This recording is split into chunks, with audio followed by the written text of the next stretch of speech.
Afrique sans filtre, l'Afrique des jeunes qui osent. On a vu au cours de cette crise ukraino-russe, le président sénégalais, en exercice de l'Union africaine, fait une sortie en Russie à la recherche du céréal. C'était pathétique. Alors que tout pousse ici, on va à la recherche du céréal en Russie. L'Afrique, le continent avec les terres les plus arables du monde, et pourtant le plus affamé. Qu'est-ce qui ne va pas? Comment se fait-il que notre cher continent, béni du Créateur, avec les terres les plus généreuses de la planète, se retrouve frappé du fléau de la faim?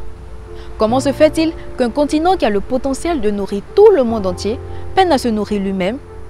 Figurez-vous que près d'un Africain sur 5 endure les affres du jeûne forcé. Plus de 250 millions de nos concitoyens ont l'estomac vide, quand 65% des terres arables inexploitées dans le monde se trouvent chez nous.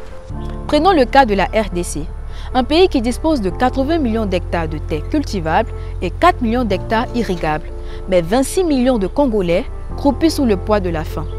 Le Burkina regorge de 9 millions d'hectares de terres arables et toutefois, des centaines de milliers de Burkinabés sont menacés par la famine.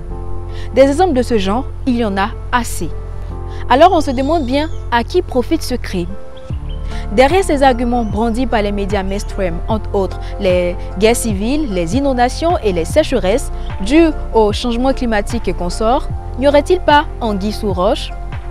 Pour percer à jour les véritables causes de ce scandale, criant au cœur de notre continent, je suis allé à la rencontre de Dabé Nobo, un militant panafricaniste.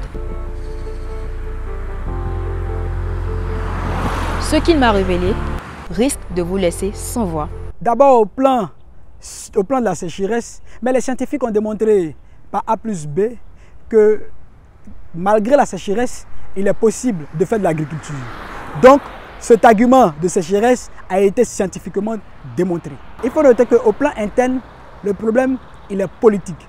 Sinon, comment comprendre l'Afrique, avec une superficie de plus de 30 millions de kilomètres carrés, 60% de terres arables et une population estimée à plus de 1 milliard d'habitants, n'arrive pas à se nourrir.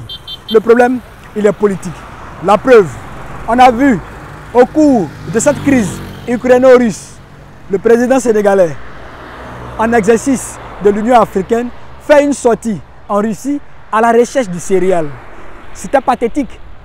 Alors que tout pousse ici, on va à la recherche du céréal en Russie. Alors que toutes les conditions climatiques sont réunies, 60% des terres arabes pour faire pousser du céréal chez nous. Selon lui, l'Afrique manque malheureusement de leaders politiques patriotiques et visionnaires, ce qui crée un décalage alimentaire au niveau du continent. Il aborde ensuite la question des cultures industrielles en Afrique. On parle de culture industrielle, alors que l'Afrique n'arrive même pas à se nourrir. En principe, on devait être en train de parler de culture vivrière. Et vous allez comprendre que certaines structures occidentales qui financent des projets agricoles ne financent pas des projets comme le riz. Ils vous diront non, on va vous financer du cacao, on va financer les VA, mais on ne finance pas les cultures vivrières. C'est fait à dessein. Il poursuit en disant ceci. Et il faut noter que le problème, il est aussi externe. Au plan externe, l'impérialisme a un slogan très simple. Affamer l'Afrique dans la dynamique de mieux la dominer, mieux la dompter, mieux l'exploiter.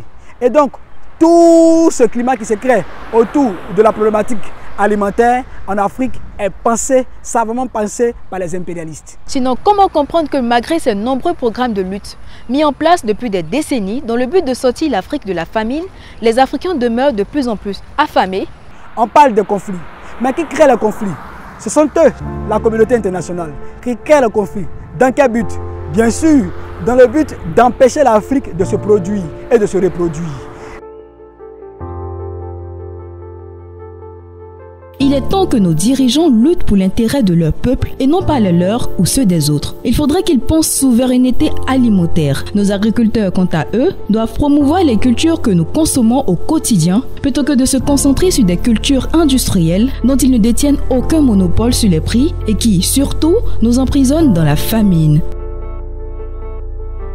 Et enfin, aux journalistes, y compris moi, daignons traiter des sujets impactants pour l'Afrique, sans complexe et sans complaisance.